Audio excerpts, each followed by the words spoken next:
Hello students, today's our topic is related to the worksheet number 42 and the topic is tangent to the circle. Now, in the previous class, you have already read about the radius, center, chord and the diameter of the circle. Now, this is a circle and here is center and the diameter. It is a line segment whose two end point are on the circle, that is called the diameter of the circle. Radius, its two end point, one end point are the center and other end point are on the circle. And the chord, a line segment whose two end point are on the circle, that is called the chord. And this is the center of the circle. Now let us recall. In this figure, the line segment CD is called, here this is CD, this is called chord. The radius, center and the chord lies inside and outside of the circle. That is lies inside of the circle. The diameter is the longest dash of the circle, chord.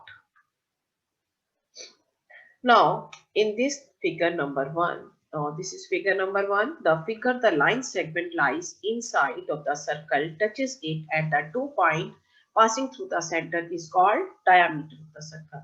Now, this is a line segment AB that is passing through the center of the circle and its two end point are on the circle, that is called the diameter of the circle. Now in this figure number 3, now this is figure, the line segment lies outside the circle and touches it at the 1 point, it is tangent to the circle. Now this is the line segment, it touches the circle at the 1 point, that is here AB, that is the tangent to the circle. And the point of the circle is called the point of contact. Now this point P, that is called the point of contact. Now in this figure number 4, the line segment intersect the circle at the 2 point, that is called the secant of the circle. Here this line segment, this touch the circle at the point D and E and it passing through the circle. That is called the secant of the circle. In this figure number 2, the line segment lies outside of the circle and not touches it anyway. Now this line doesn't touch the circle. Now let us learn. Now this is a circle. It O is the center.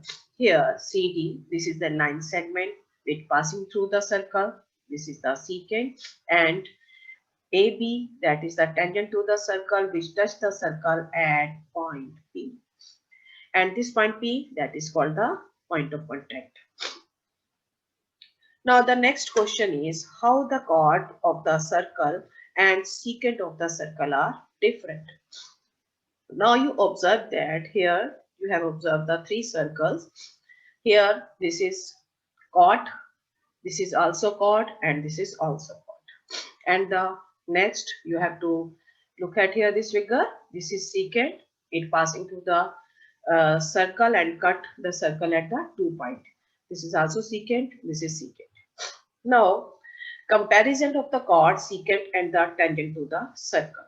Now, chord, it lies inside the circle. Now, here, this is the chord AB. Name it AB, that is lies inside the circle. It touches the circle at the 2 point. This is the 2 point. And it can cross the center. Now, if this cross the center, then this chord AB becomes the diameter of the circle. Now, secant intersect the circle. This is the secant. It intersect the circle. Intersect the circle at the 2 point. Now, here this intersect at the 2 point P and Q. Can cross the center? Yes, it can cross the center. Now, tangent. It lies outside the circle. Now in this figure, you observe that this is the figure, this is the tangent, this is lies outside the circle. It touches the circle at the 1 point and it doesn't pass into the center of the circle. Now it lies outside the circle, it touches the circle at the 1 point and never cross the center. Now answer these questions. The point common to tangent to the circle and the point common to tangent to a circle and the circle is called Now here this point. This is point called the point of contact. Now this is the point of contact. Now the question number 2, how many tangents can you draw a circle? We have draw it infinite tangents. Other tangents you can draw yourself. Next, difference between the secant and tangent to the circle by drawing the figure. Now here this is question number 3. Here this is the circle. This is its center. Here AB, that is tangent to the circle, which touches the circle at the one point P. Here RS, that is the secant of the circle, and it passing through the circle and cut the circle at the 2 point. Now write question number 4, write the true and false. Is tangent and secant can be parallel? Yes, these are parallel. True. A tangent touches the circle at the 2 point. False. Tangent touches the circle at the 1 point. I think so you must understand this. Thank you.